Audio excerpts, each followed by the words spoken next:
Welcome to my YouTube channel. Today we are going to talk about classification of diabetes mellitus in pregnancy. Kindly make sure you subscribe. Let's begin. So hyperglycemia that is detected during pregnancy can be classified either as diabetes mellitus in pregnancy. This is when a patient is already known to have diabetes previously, or when hyperglycemia is first diagnosed during pregnancy and does not fit the WHO class criteria for DM in non-pregnant state. Kindly note the second point, and this may occur during any time during pregnancy, including the first trimester. So gestational diabetes is the other classification. This is hyperglycemia first diagnosed at the first time during pregnancy, and it is mostly common in the second and the third trimester. The hyperglycemia levels do not meet the WHO criterion for DM and may occur anytime during pregnancy. So just hold on to the second point. I'm going to really explain them very carefully. But now the first difference is that diabetes mellitus in pregnancy is already that this patient, even before pregnancy, they already had diabetes, whereas diabetes mellitus gestational diabetes is when this is the first time that this patient is being diagnosed for diabetes. So this is what I mean. We have two classification: diabetes in pregnancy, which is also called overt diabetes, or we can have gestational diabetes. So we said diabetes in pregnancy is when you already have a patient who had diabetes previously before pregnancy, or it can occur the first time during pregnancy and that does not meet the non-pregnant state WHO criterion for diabetes. This is what I mean. So your patient comes in, this is the first time, maybe in the first trimester, and their blood glucose is either it's 9. It's 9. Their fasting blood glucose is 9. Which place do we categorize them? We categorize them in diabetes in pregnancy. Your patient comes in and their blood glucose is 6. Which place do we categorize them? We categorize them in gestational diabetes. So this is what we are going to use in addition to that the patient had already had pre-existing. If the patient comes in had already had pre-existing diabetes, then that absolutely is diabetes in pregnancy. However, when we are taking during the period of pregnancy and the patient develops diabetes, then you have two options, and then those two options you are going to differentiate them from the the measurements of the glucose, which could either be fasting glucose, which could be either be the test that we do for screening, that is, you give a challenge of oral glucose. So this is what I hope you have really understood. So in terms of fasting glucose, when a patient comes in the first time and they have greater than 7 or 128, 126, then that is diabetes mellitus. However, when the range ranges from 5.1 to 6.9, then you consider that to be gestational diabetes. Same when it is 1 hour postprandial or after giving the 75 glucose oral challenge, which is not applicable in diabetes mellitus. So if it's greater than 10, then you tell that the patient has diabetes mellitus. If it is 2 hours postprandial, then that is 11, greater than 11, and the patient comes in 2 hours postprandial or after giving the 75 grams oral glucose challenge after 2 hours and the blood glucose is greater than 11, then that will be diabetes in pregnancy. And in terms of gestational diabetes, it should range between 8.5 to 11.0. In terms of random, or it's just random, if the patient comes in and we have blood glucose greater than 11, and in presence of diabetes symptoms, that we classify it to be diabetes in pregnancy. I hope you have really understood the slide. So let's look at the gestational diabetes mellitus. So as we have defined it, this is the carbohydrate intolerance in variable severity with first onset of recognition in presence of pregnancy. It's commonly present in late, that is during the second and during the third trimester, we have mentioned before. The definition is irrespective by the fact that this gestational diabetes mellitus may persist after pregnancy or not. So other definition, this is what I was explaining, is that hyperglycemia diagnosed for the first time during pregnancy and is most commonly in the second and the third trimester. Hyperglycemia that does not fit the WHO criteria for DM. So for example, a patient comes in with a random blood glucose of 12. Where do you categorize this patient? You categorize this patient as diabetes in pregnancy, not gestational diabetes.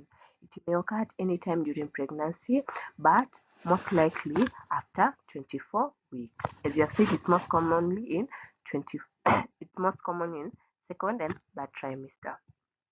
So, what is this gestational diabetes? Like, why does it develop during pregnancy and we don't have it in a normal patient? And in most patients, or in some patients, that this gestational diabetes only comes in during the pregnancy and does not persist. So what is the reason? So the pathophysiology behind gestational diabetes is a result of hormonal changes that occur in all women. This is due to the increase of placental hormone, which interfere with insulin ability to manage glucose, and this is what is called insulin resistance. They can act as antagonism, and this usually the body is always prepared for anything. So if the body already knows that we'll have insulin resistance, what it will do, it will then tell the pancreas, that the mother pancreas, produce more insulin, because we are it's like a battle. This is like a battle. So usually the mother's pancreas is able to produce more, about three times now the normal amount, to overcome this insulin resistance. So when this does not occur is when glucose levels will rise, and this will result to gestational diabetes. Usually, most times the blood glucose usually return normal after childbirth, because after we have given birth is not the placenta, is not the hormones, meaning we will not have the insulin resistance. So I hope you have really understood that concept. So in overt diabetes, this is just the diabetes in pregnancy. It's also called overt diabetes. It can also be called pre-existing diabetes. So how do you diagnose it? This is number one. You have to know how did we define it first. For example, we said this is a patient who comes in to have pregnancy who had already had pre-existing diabetes. Number two, we said this can occur the first time in pregnancy. However, it has to satisfy the WHO criteria for non-pregnant state. So, for example, a mother comes in with a random blood glucose sugar of at least 12. Where are you going to classify him?